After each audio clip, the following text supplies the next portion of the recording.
हम बिहारी सौ पे भारी, हम बिहारी सौ पे भारी, हम बिहारी सौ पे भारी। देखा भैया। अरे जय राम जय राम जय राम जय राम। हो और ठीक बा? ठीक बा। अरे अपने गाँव में चल बा, चुनाव निपटाए के बा। चुनाव निचकाए के बा। हाँ, विधायक जी कह रहे हैं ओटवा जब हमका देबा तो कह सके एक एक फैक्ट्री आलिस्तान चालू कर देव। सही में? हाँ चल चलिए अपने गांव बिहार। चल वोट बिहार, वोट दे। रोजगारी करा 500 रुपये चला चली चले और का तुरंत ही। हाँ का करबा, छोड़ा बाबा काम तो छोड़ दे। छोड़ दे। चला वही मन याद लेबा कि या फाटा कुछ चला होता है? चले हाँ चला चलिए। चल चल चल घरे चली पहले।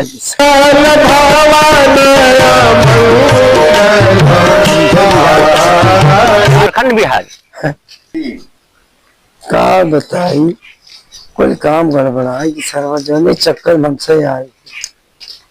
का भैया का हाल बा? ठीक बा चाहे तू?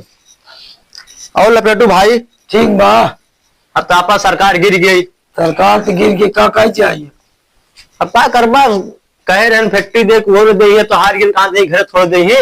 फैक्ट्री देख कर है, काम धंधा देख कर है, कुछ नहीं मिले। अब कुछ मिले न ऐसा करा हमारे से कोई भाई रोजगारी सही में कुदार फरसा जाने कम पर 500 दिहाड़ी मिलता रहा, भर पेट खाना तो मिलता रहा। चलो अब वही करेंगे, बताई पे का करबा। हाँ जब सरकार हार गई तब चले पड़े वही फिर कमाए। सिटवा रखे सरवा जो छोड़ भागी आ रहे। चलो रखे था न रखे दूसरी जगह कहे का कहे। तब भाई लपेटू आवा चलिए आज चल जाए। आज गाड़ी बाटे 3 बजे जौनपुर से। हाँ चलो निकल चल। हाँ चल जाए कमा उमा जाने। चल ए लपेटू कहा भैया घसेटू देखा, अब कौन सरकार कुछ कह नहीं पाई हमका सही कौन सारे कुछ न दही है। अब हमका सही जवन बात आप वह करी वही कहा कौन सारे कोर्ट देवे चल न जा। अरे कौन न जा यार, अपन भाड़ा कराया खर्चा बा सरवा कह रहा फैक्ट्री देव ना दे भैया हमारे से 500 दिहाड़ी ठीक बा। हाँ ये कह जा तो सारे के अरे तू लपिया हम लपिया।